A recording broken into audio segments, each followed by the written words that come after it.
L'épisode 5 de la saison 3 de One Punch Man est enfin sorti, et faut qu'on en parle. En ce qui concerne le contenu de l'épisode, on a eu l'apparition de Grand Rex, le combat entre Garou contre les trois monstres de Fléau-Démon, Garou contre Grand Rex, Garou contre Guro et Garou contre Orochi, et pour terminer, Saitama qui s'apprête à entrer dans le repère de l'association des monstres. Et concernant l'animation des différents affrontements, eh bien là il y a beaucoup de choses à dire. On va commencer par Garou contre Rex. Concernant les boules d'énergie de Rex, honnêtement, il n'y a rien à dire, c'était très bien. Par contre, la qualité du chara-design de Rex n'est vraiment pas ouf, contrairement à celle du manga. Et au sujet de l'animation du combat, eh bien c'est vraiment très très mauvais. C'était tout simplement un enchaînement de plans fixes, sans fluidité et sans dynamisme. On ne ressentait même pas la tension du combat. Personnellement, j'ai vraiment pas aimé. Ensuite, concernant le combat Gyoro contre Garou, eh bien là j'ai senti un léger glow-up en ce qui concerne l'animation et le chara-design de Garou, donc c'était plutôt pas mal. Par contre, ce qui est dommage, c'est qu'ils ont totalement gâché la fameuse scène iconique dans laquelle Garou disait que la chasse est ouverte. Ensuite, concernant le combat Orochi contre Garou,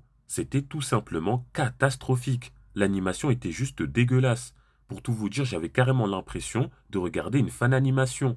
Le chara-design d'Orochi est vraiment horrible et il ne fait pas du tout honneur à celui du manga. Et le pire dans tout ça, c'est la texture des flammes. On aurait dit un effet CapCut. Honnêtement, après avoir vu ce combat, j'ai perdu toute hype et tout espoir pour la saison 3 de One Punch Man. Car là, JC Staff vient tout simplement de gâcher l'un des meilleurs combats de la saison 3. Et pour finir, le seul point positif de cet épisode, c'est le rythme.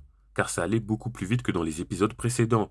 Les derniers épisodes adaptaient tous environ un seul chapitre, alors que celui-ci en a adapté deux. Et si l'anime garde ce rythme de 2 chapitres par épisode, la saison 3 pourrait peut-être aller jusqu'au début du combat entre Psycho Orochi et Tatsumaki.